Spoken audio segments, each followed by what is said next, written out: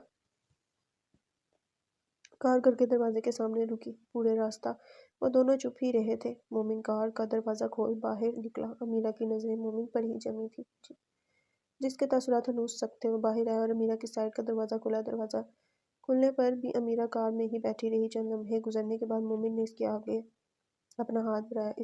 اس کا بڑھایا ہوا ہاتھ دیکھ امیرہ کا چہرہ تھوڑا کھل گیا۔ اس نے جھٹ سے اس کا ہاتھ تھاما اور باہر نکل آئی۔ باہر نکلتے ہی مومن نے آہستگی سے اپنا ہاتھ اس کے ہاتھ سے چرایا۔ گھر کے دروازے کا لوک کھولنے لگا۔ دروازہ کھول اس نے اس کو اندر جانے کی جگہ دی۔ امیرہ ڈبڈبائی آنکھوں سے اسے دیکھتی اندر چلی گئی اور اس کے پیچھے وہ بھی گھر میں داخل ہو گیا۔ امیرہ ڈریسنگ ٹیبل کے سامنے بیٹھی چوڑیاں اتار رہی تھی۔ اس کے ذہن میں اس وقت کئی سوچیں چل رہی تھیں۔ اسے مومن کے رویے کا کوئی سرا نہیں مل رہا تھا۔ پوری تقریب میں وہ اس سے کتراتا رہا، پھر کار میں بھی اس سے کوئی بات نہیں کی، اور اب گھر آتے ہی وہ بنا اس سے مخاطب کیے واش روم چلا گیا تھا، اور وہ انہی سوچوں میں گم تھی کہ آخر اس سے ایسی کیا خطا ہوگی کہ وہ اس سے اتنی بے اعتنائی برت رہا ہے۔ تھوڑی دیر بعد بنا شرٹ کے ٹاول کندھے پر ڈالے مومن واش روم سے باہر نکلا۔ امیرہ پر نگاہ ڈالے بنا ہی واش روم سے نکل کر وہ الماری کھول کر کھڑا ہو گیا۔ وہ شاید اپنا نائٹ ڈریس ڈھونڈ رہا تھا۔ مسلسل اسے ہی دیکھ رہی تھی۔ کچھ دیر یوں ہی اسے الماری میں گھسا دیکھ وہ اٹھ کر اس کے پاس سے کیا ڈھونڈ رہے ہو؟ اس کے نزدیک آ کر اس کے کندھے پر ہاتھ رکھ اس نے اسے مخاطب کیا۔ اس نے اس کی جانب دیکھے بغیر اپنے کندھے کو جھٹکا دے کر اس کے ہاتھ ہٹا دیا۔ اس اچانک جھٹکے سے اس کا پاؤں اس کی ساڑی میں پھنسا اور وہ سنبھل نہ سکی۔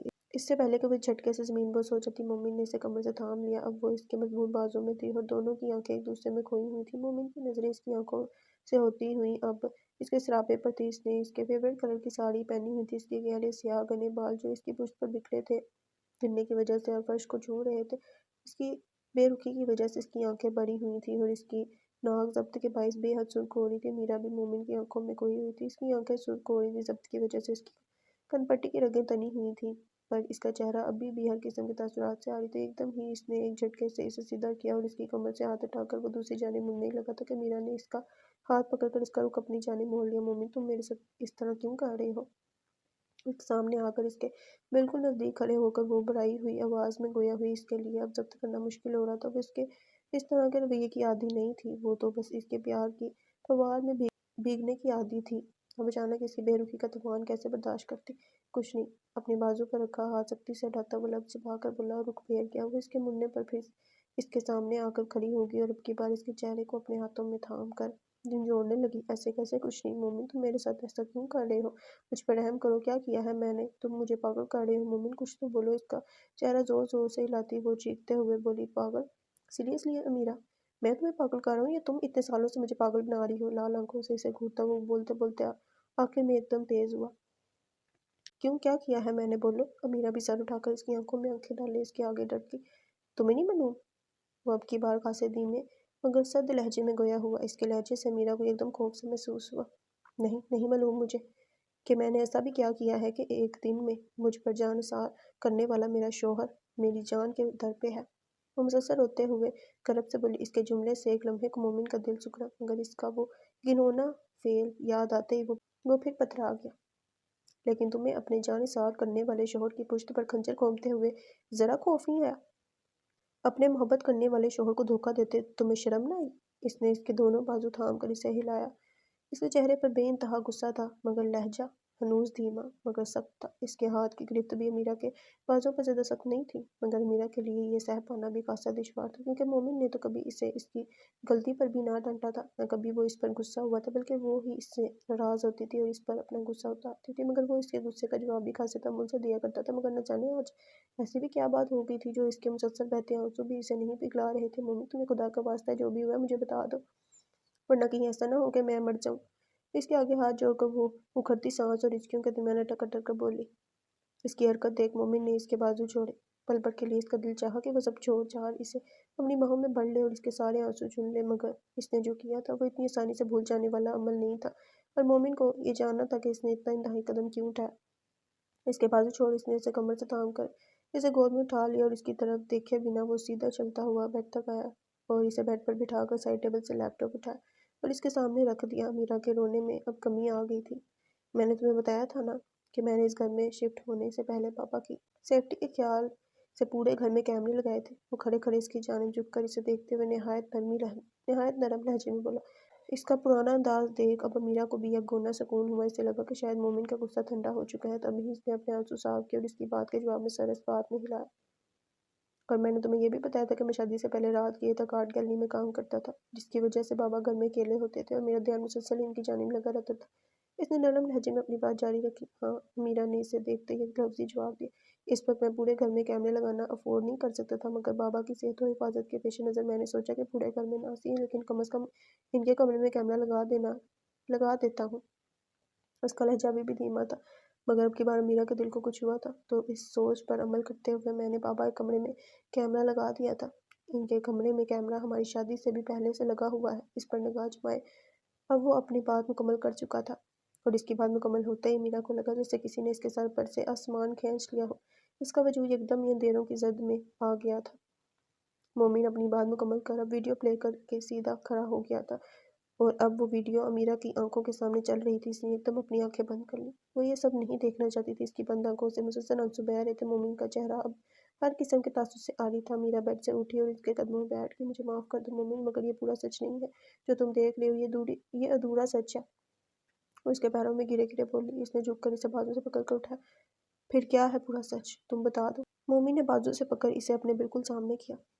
میں نے یہ سب تمہارے ذوالقرنین کے لیے کیا تھا، امیرہ اس کی جانب دیکھتے ہوئے بولی۔ جواباً اس نے آئیبروز سکڑ کر اسے سوالیہ انداز سے دیکھا، مگر بولا کچھ نہیں۔ میں نہیں چاہتی تھی کہ تم کسی بھی مصیبت میں پڑو، مجھے خوف آتا تھا تمہیں کھونے سے۔ میں نہیں چاہتی تھی کہ شمس انکل کی وجہ سے میں تمہیں کھو دوں۔ میں نے تمہیں بارہا کہا کہ وہ جو کر رہے ہیں غلط ہے، وہ ایک مجرم ہے، مجرم کو سزا دینی چاہیے، مگر تم نے کبھی میری بات پر دھیان نہیں دیا۔ جب مجھے کوئی راستہ نہیں دکھا تو میں نے خوف زدہ ہو کر یہ قدم اٹھایا۔ وہ ہچکیوں کے درمیان اٹک اٹک کر بولی۔ ٹھنڈی سانس بھر کر مومن نے ایک لحظہ کو رکا۔ خوف، جرم، سزا، لیکن تم کون ہوتی ہو کسی مجرم کو سزا دینے والی؟ تمہارے مجرم تو نہیں تھے۔ تمہیں تو انہوں نے کبھی کوئی تکلیف نہیں پہنچائی، بلکہ ہمیشہ تمہارا خیال رکھا، پھر تم انہیں سزا دینے والی کون ہوتی ہو؟ تم بھول گئی تھی کیا کہ یہ وہی شمس انکل ہیں جن کی وجہ سے تم دبئی جا سکیں، پڑھ سکیں، اپنے خواب پورے کر سکیں؟ تم نے ایک لمحہ میں ان کے سارے احسان بھلا دیے۔ وہ ایک ایک لفظ پر زور دیتا اسے آئینہ دکھا رہا تھا۔ تم احسان جتا رہے ہو، امیرہ زردگی سے بولی۔ میں کیوں احسان جتانے لگا؟ میں نے تھوڑی کچھ کیا۔ وہ سادہ سے انداز میں بولا۔ مومن، تم میری بات کو سمجھ نہیں رہے۔ مجھے خوف آتا تھا کہیں تم… بولتے بولتے وہ ایک دم خاموش ہو گئی۔ کہیں میں کیا؟ بولو۔ اس کے رکنے پر وہ بولا۔ کچھ نہیں، چھوڑو بات ادھوری چھوڑ۔ وہ اس سے نگاہیں چرا گئی۔ کہیں میں کیا؟ امیرہ بولو، کیا بول رہی تھی؟ اپنی بات مکمل کرو۔ کہیں میں کیا؟ وہ اس کا چہرہ اپنی جانب کر کے بولا۔ کہیں تم بھی ان سب چیزوں میں نہ پڑ جاؤ۔ وہ آنکھیں بند کر تیزی سے بولی۔ مومن کو اپنی سماعتوں پر یقین نہ آیا۔ وہ سامنے کھڑی اپنی بیوی کو رنج اور غصے کی ملی جلی کیفیت لیے دیکھ رہا تھا۔ تم سچ میں ایسا سوچتی ہو؟ وہ ٹوٹے ہوئے لہجے میں بولا۔ ہاں، کیونکہ بابا بھی پہلے کتنے اچھے انسان تھے، اور پھر اتنا بدل گئے کہ انہیں تمہارا اور مما کو کوئی ہوش ہی نہ رہا، اور حد تو یہ ہوئی کہ ایک دن وہ انہیں جوئے میں ہار گئے، اور ان کی اس حرکت کی وجہ سے انہیں اپنی جان دینی پڑی۔ اس کے لہجے میں شمس کے لیے دبا دبا سا غصہ تھا۔ تمہیں خوف اس سے آتا ہے کہ میں جواری بن جاؤں گا، یا اپنے جل کے مر جانے سے؟ نہیں امیرہ، نہیں۔ تمہیں خوف بابا کی جگہ مجھے رکھ کر نہیں، بلکہ امی کی جگہ خود کو رکھ کر آتا ہے۔ اور تمہیں امی کی خودکشی کا بتایا کس نے ہے؟ تمہارے ڈیڈ کو پتہ نہیں کیا ضرورت پڑی تھی تمہیں بتانے کی۔ میں نے سوچا تھا میں خود تمہیں سب بتاؤں گا، مگر نہ جی، وہ تو شادی سے پہلے ہی تمہیں سب بتا چکے تھے۔ حد ہے یا؟ غصے سے اپنے ماتھے پر ہاتھ مار وہ دوسری جانب مڑ گیا۔ انہوں نے بتایا یا تم نے بتایا، اس سے کیا فرق پڑتا ہے؟ حقیقت تو یہی ہے نا کہ بابا کی وجہ سے امی نے موت کو گلے لگا لیا۔ وہ ایک ایک لفظ پر زور دیتی بولی۔ ہاں، تو اس سے یہ کہاں ثابت ہوتا ہے کہ میں بھی جوا کھیلوں گا اور تم بھی خودکشی کر لو گی؟ وہ غصے سے اپنے بال نوچنے لگا۔ نہیں، میں خودکشی نہیں کروں گی، مجھے پتہ ہے خودکشی حرام ہے۔ اب کی بار وہ اپنے الفاظ اسے بری طرح چونکا گئی۔ وہ حیران ہوتا آہستہ سے اس کی جانب مڑا۔ حیرت سے اس کی آنکھیں پھٹی ہوئی تھیں۔ تو کیا مجھے مار دو گی؟ وہ لہجے میں پورا اسراریت لیے بولا۔ مومن، وہ چیخی۔ میں تمہیں ایسی لگتی ہوں؟ اس کی آنکھیں پھر سے بھیگنے لگی۔ لگتی تو تم ویسی بھی نہیں ہو جیسی اس ویڈیو میں نظر آ رہی ہو، اس نے اسے طنز مارا۔ بس کر دو مومن، بس کر دو، میرا گناہ اتنا بھی بڑا نہیں ہے۔ روتے روتے وہ اس کے قریب آئی۔ اتنا بھی بڑا نہیں ہے، تم نے ایک بے گناہ پر تہمت لگائی ہے اور تم جانتی بھی ہو تہمت لگانے کی کتنی بڑی سزا ہے۔ مومن نے اسے بازو سے تھام کر کہا، میں نے ان پر تہمت نہیں لگائی تھی، میرا مقصد ان کو بدنام کرنا نہیں تھا۔ تم خود سوچو، اگر مجھے انہیں بدنام کرنا ہوتا تو میں سب میں ڈھنڈورا پیٹتی، لیکن میں نے ایسا نہیں کیا، کیونکہ بس صرف انہیں تم سے دور کرنا چاہتی تھی تاکہ ہماری زندگیوں میں ان کی وجہ سے کوئی مسائل پیدا نہ ہو۔ مومن کی آنکھوں میں دیکھتی ہوئی مضبوط لہجے میں گویا ہوئی، اگر مجھے ان پر تہمت لگانی ہوتی تو میں سب کے سامنے ان کو بدنام کر دیتی۔ میں نے تو آج تک اپنی اولاد سے ایسا کچھ نہیں کہا، اور اگر تمہیں یاد ہو تو میرے گھر والوں کو بھی سب کچھ تم نے بتایا تھا۔ میں نے تو انہیں بھی کچھ نہیں کہا تھا، اور نہ ہی میں نے اس دن تمہیں میرے ڈیڈ کے گھر لے جانے کا بولا تھا۔ یہ سب تو یاد ہی ہوگا نا تمہیں؟ وہ مزید بولی، ہاں تو تم بولتی بھی کس منہ سے؟ ایسا تو کچھ تھا ہی نہیں، یہ سب تو جھوٹ تھا، الزام تھا۔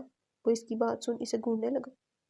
دیکھو میرا، بہتر ہے کہ تم چپ ہو جاؤ، کیونکہ اب مزید کسی بات کی گنجائش نہیں ہے۔ تم مانو یا نہ مانو، مگر تم نے جو کچھ بھی کیا وہ ایک ناقابل تلافی جرم ہے۔ وہ ایک لفظ پر زور دیتا چینج کرنے واش روم کی جانب بڑھ گیا، جبکہ میرا اس کے جانے کے بعد بیڈ پر گرنے کے سے انداز میں بیٹھ کر پھوٹ پھوٹ کر رونے لگی۔ چمچماتی بگاٹی بلیک جرمن ایک بلڈنگ کے سامنے رکی۔ فرنٹ ڈور کھول کر باوردی گارڈ مستعدی سے نکلا اور بیک ڈور کھولا۔ پیچھے سے بلو پینٹ اور بلیک شرٹ کے ساتھ بلیک لانگ کوٹ پہنے ایک نوجوان باہر نکلا اور سامنے بنی عالی شان بلڈنگ کی جانب بڑھا۔ وہ نوجوان گلاس ڈور اوپن کر اندر داخل ہوا اور ریسیپشنسٹ پر آ کر کھڑا ہو گیا۔ السلام علیکم سر۔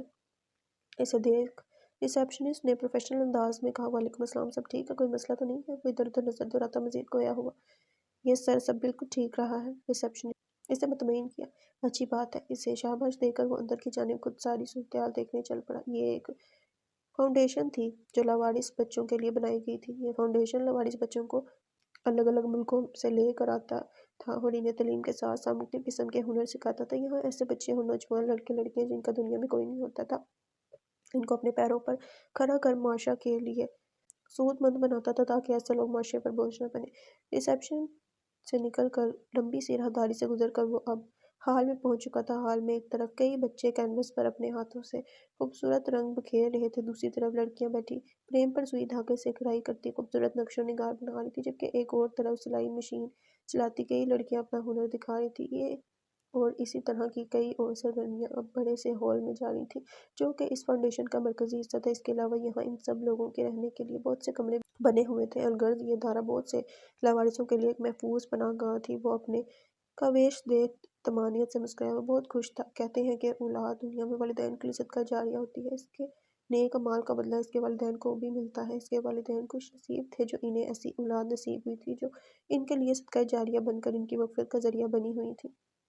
یہاں کام کرتے اور یہاں رہتے ہر شخص کو پتہ تھا کہ یہ فاؤنڈیشن اس کے والدین کے نام بنا ہے، اور اسے دیکھ ان کی تربیت پر فخر کرتے تھے کہ جنہوں نے معاشرے کو ایسا انسان دیا جو سب ہی کے لیے مشعل راہ تھا۔ وہ تسلی کرنے کے بعد ریسیپشن پر آ گیا۔ اب کی ریسیپشنسٹ کے ساتھ وہاں مینیجر بھی کھڑا تھا۔ دیکھو، میں ایک دو دن کے لیے شہر میں نہیں ہوں گا، تو اگر کسی چیز کی ضرورت ہے تو بتا دو۔ مینیجر سے مخاطب ہوا، سر کسی بھی چیز کی ضرورت نہیں ہے یہاں، آپ بے فکر ہو کر جائیں، ہیپی جرنی۔ مینیجر نے پروفیشنل انداز میں جواب دیا، تھینکس، اللہ حافظ، میں چلتا ہوں۔ اس کی وش کا مسکرا کر جواب دے کر وہ گلاسز آنکھوں پر چڑھا کر گلاس ڈور اوپن کر باہر نکل گیا۔ مومن امیرا فاؤنڈیشن۔ باہر نکل کر ایک الوداعی نگاہ اس کی نئی بلڈنگ پر ڈالی۔ وہ بلڈنگ پر لکھا نام دیکھ طمانینت سے مسکرایا اور اپنی کار کی جانب بڑھ گیا۔ ایسے بے سود بڑے 4 گھنٹے گزر چکے تھے۔ باہر لاؤنج کے صوفے پر لیٹا سوچ رہا تھا، جبکہ امیرا کمرے میں تھی۔ رات امیرا سے ہوئی لڑائی کے بعد سوچ سوچ کر اس کا سر درد سے پھٹا جا رہا تھا۔ کیسا موڑ لیا تھا اس کی زندگی نے! کاش امیرا نے وہ نہ کیا ہوتا۔ کیوں امیرا، کیوں؟ مومن جھنجھلا کر اٹھ بیٹھا۔ ابھی اس کے کانوں میں فجر کی اذان کی آواز سنائی دی تو وہ اٹھ کر کمرے کی جانب بڑھ گیا۔ وہ کمرے میں آیا تو دیکھا کہ امیرا زمین پر دو زانوں بیٹھی سر بیڈ پر گرائے روتے روتے وہیں سو گئی تھی۔ اس پر ایک چڑھتی نگاہ ڈال کر باتھ روم میں چلا گیا، اور کچھ دیر بعد جب وہ باتھ روم سے نکلا تو سفید شلوار قمیض پہنے، سر پر ٹوپی لگائے، فجر کی نماز ادا کرنے کی غرض سے گھر سے باہر نکل کر مسجد کی جانب چل دیا۔ صبح سے ان دونوں کے درمیان کوئی بات نہیں ہوئی تھی۔ وہ صوفے پر بیٹھا مسلسل لیپ ٹاپ پر مصروف تھا، جبکہ امیرا ٹیبل پر ناشتہ لگاتی گاہے بگاہے اسے دیکھ لی تھی۔ ناشتہ ٹیبل پر لگا کر وہ اب اس کے سر پر کھڑی تھی۔ اسے کھڑے 5 منٹ گزر چکے تھے، مگر وہ کچھ بولی نہ تھی، اور مومن بھی کچھ بولے بنا اپنے کام میں مگن رہا۔ ایسا نہیں تھا کہ وہ اس کی موجودگی سے انجان تھا، بلکہ جب وہ یہاں آئی تھی تب بھی وہ محسوس کر چکا تھا، مگر انجان بنا اس کے بولنے کا منتظر کافی دیر گزرنے کے بعد جب وہ کچھ نہ بولی تو مجبوراً لیپ ٹاپ سے نظر ہٹا کر مومن نے اسے دیکھا۔ اس کا چہرہ سرخ ہو رہا تھا اور آنکھیں رونے کے سبب سوجی ہوئی تھی۔ ابھی بھی وہ اس کے پیچھے کھڑی آنسو ہی بہا رہی تھی۔ اس کی حالت ایک مومن جھٹ سے صوفے سے اٹھا ہوا اسے بازو تھام کر اپنی جگہ پہ بٹھایا۔ اسے بٹھا کر وہ خود کچن کی جانب بڑھ گیا اور اس کے اس طرح رخ موڑ کر جانے پر امیرہ کے رونے میں اور شدت آ گئی تھی۔ کچھ دیر بعد وہ ہاتھ میں آئس پیک لیے کچن سے نمودار ہوا اور چلتا ہوا اس کے برابر والے صوفے پہ بیٹھ گیا۔ یہ لو آئس پیک، تمہاری آنکھیں سوج گئی ہیں، یہ لگاؤ گی تو ٹھیک ہو جائیں گی۔ ابھی نین کو بھی لینے جانا ہے، وہ تمہاری ایسی حالت دیکھے گا تو پریشان ہو جائے گا اور 10 سوال پوچھے گا۔ اس نے آئس پیک تھمایا۔ گو کہ امیرہ کی حالت دیکھ اس کے دل پر چھڑیاں چل رہی تھیں، مگر وہ اپنے جذبات میں گلا گھونٹ کر خود کو مضبوط کرتا بات کر کے جانے کے لیے اٹھا۔ مومن، امیرہ نے اس کا ہاتھ پکڑ کر اسے روکا۔ نہیں امیرہ، ابھی نہیں۔ آہستگی سے اپنا ہاتھ اس کے ہاتھ سے چھڑا کر وہ بنا مڑے ہی بولا اور وہاں سے چلا گیا۔ کل رات تو آپ لوگوں نے بہت مزے کیے ہوں گے۔ میں جو نہیں تھا گھر پر۔ ذوالقرنین بھاگتا ہوا ان کے درمیان آ کر بیٹھ گیا اور اسلام کے بعد بولا۔ اس کی بات سن مومن محض مسکرایا، بولا کچھ نہیں، جو کہ ذوالقرنین کو تھوڑا عجیب لگا، کیونکہ وہ دونوں مل کر ہمیشہ امیرہ کو چیرا کرتے تھے اور امیرہ بھی خلاف معمول بالکل چپ رہی تھی۔ تب وہ بھی چپ ہو کر بیٹھ گیا۔ وہ دونوں اسے لینے آئے تھے اور لاؤنج میں بیٹھے ابھی چائے پی رہے تھے۔ رفعت بیگم، ہاشم صاحب اور عثمانہ وہاں موجود تھے، جبکہ ذوالقرنین اپنے ماموں کے ساتھ اوپر روف گارڈن میں کرکٹ کھیل رہا تھا۔ ان لوگوں کے آنے کی اطلاع پر وہ اور موسیٰ نیچے آئے تھے۔ موسیٰ بھی ان دونوں سے مل کر مومن کے برابر بیٹھ گیا تھا۔ چلیں ہم لوگ چلتے ہیں۔ امیرہ کے لیے مزید یہاں بیٹھنا مشکل ہوتا جا رہا تھا، اس لیے چائے ختم ہوتے ہی وہ جانے کے لیے اٹھ کھڑی ہوئی۔ اسے اٹھتا دیکھ مومن بھی کھڑا ہو گیا۔ فی الحال اسے بھی یہی مناسب لگ رہا تھا۔ چلیں ڈیڈ، پھر چلتے ہیں۔ مومن نے ہاشم کے آگے ہاتھ بڑھایا۔ اتنی جلدی بھی کیا ہے بیٹا، ابھی تو آئے ہو؟ ہاشم صاحب نے اس کا بھرا ہوا ہاتھ تھاما اور ساتھ ہی رکنے کا بھی کہا۔ امیرہ کے یوں اچانک کھڑے ہونے پر سبھی لوگ حیران تھے اور ان دونوں کو روک رہے تھے، مگر مومن کے میٹنگ کا کہنے پر ان لوگوں کو چالو نچار ماننا ہی پڑا۔ چلو مومن کو جانے دو، امیرہ تم اور نین رک جاؤ، رفعت بیگم امیرہ سے بولی۔ جانے دے امیرہ کو، مومن کا دل نہیں لگتا اس کے بغیر۔ آپ کتنا بھی بولے مومن نہیں چھوڑ کے جائے گا اسے۔ رفعت بیگم کی بات کا جواب مومن سے مسافہ کرتے موسیٰ نے دیا اور اسے شرارتی نظروں سے کہا۔ امیرہ بمشکل مسکرا سکی۔ میری چھوڑ، اپنی بتا، تو خود ہی یہ چاہتا ہے کہ ہم لوگ یہاں سے جائیں اور تو اپنی بیگم کے ساتھ وقت گزارے۔ مومن نے الٹا اس کی ٹانگ کھینچی۔ اس کی بات پر موسیٰ کا کہکہا بے ساختہ تھا، جبکہ اسمارہ مومن کی بات اور پھر موسیٰ کے کہکہے پر جم سی گئی تھی۔ یوں ہی ہنستے مسکراتے وہ لوگ ان سب سے الوداع لے کر اب گھر کو روانہ ہو چکے تھے۔ زندگی اب موڑ پر آ گئی تھی، وہیں رات دن کی مصروفیات اور وہیں ان دونوں کی ناراضگی۔ نین صبح مومن سے قرآن پڑھتا، دوپہر میں اسکول اور شام میں کوچنگ، اور مومن کی بھی وہی روٹین تھی، صبح نین کو قرآن پڑھانا اور پھر آرٹ گیلری کے کام۔ بس آج کل دبئی والے پروجیکٹ کی وجہ سے وہ کچھ زیادہ مصروف تھا اور اس وجہ سے وہ لوگ ویکنڈ پر شمس کے گھر بھی نہیں جا رہے تھے۔ امیرہ بھی بس گھر کے کام کاج کر کے ادھر ادھر پڑی رہتی تھی۔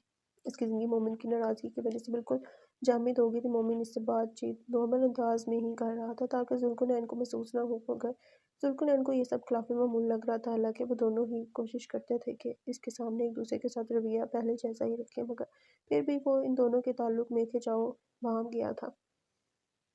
وہ تینوں ٹیبل پر بیٹھ کر رات کا کھانا کھا رہے تھے۔ مومن کھانا کھانے میں مصروف تھا اور امیرہ بے دلی سے پلیٹ میں چمچ چلاتی بیچ بیچ میں ایک آدھ لقمہ لے رہی تھی، جبکہ ذوالقرنین کھانا کھاتے ہوئے گاہے بگاہے دونوں کو دیکھ رہا تھا۔ بابا، آپ نے آج ماما کو اپنا پہلا نوالا کیوں نہیں کھلایا؟ ذوالقرنین ٹیبل پر چھائی خاموشی کو توڑا۔ ہاں وہ، اس کی بات پر مومن بھکلایا۔ نہیں کچھ نہیں، بس ذہن سے نکل گیا۔ اس سے بہانہ بنا کر اس نے امیرہ کے منہ میں نوالا ڈالا، جسے امیرہ نے آنسو کے گولے کے ساتھ حلق میں اتارا۔ بابا، آپ کچھ دنوں سے اکثر بھول جاتے ہیں، جیسے کبھی انہیں پہلا نوالا کھلانا، ان کے لیے چیئر کھسکانا، گاڑی سے نکل کر انہیں ہاتھ دینا، سب بھول جاتے ہیں۔ آپ تو اب میرے ساتھ مل کر ماما کو تنگ بھی نہیں کرتے اور نہ ہی ماما مجھے چیپٹر 2 کہہ کر ہم دونوں کو گھورتی ہیں۔ آپ دونوں تو شاید سب بھول گئے۔ وہ معصومیت سے آسودہ لہجے میں ساری باتیں جو وہ اتنے عرصے سے محسوس کر رہا تھا بولتا گیا، اور آخر میں اس کی آنکھوں کے گوشے بھیگ کے وہ دونوں یکٹک اسے دیکھ رہے تھے۔ نین، یہ کیا بات ہوئی بیٹا؟ ایسے کون بات کرتا ہے اپنے بابا سے؟ سوری بولو۔ اس سے قبل کہ مومن کچھ بولتا، امیرہ نے ذوالقرنین کو ہلکا سے ڈپٹا۔ سوری۔ وہ ان دونوں کو سوری کہہ کر اداس سا اپنی جگہ سے اٹھ کر کمرے میں چلا گیا۔ مومن اسے جاتا دیکھ رہا تھا۔ جو وہ نہیں چاہتا تھا وہی ہو رہا تھا۔ اس کی اولاد اس کے ماضی کی وجہ سے اپنے حال میں سفر کر رہی تھی، اور اس کے لیے سب سے زیادہ دکھ کی بات تو یہ تھی کہ اپنی اولاد کی زندگی کے ان زرد دنوں کی وجہ جانے انجانے وہ خود بن گیا تھا۔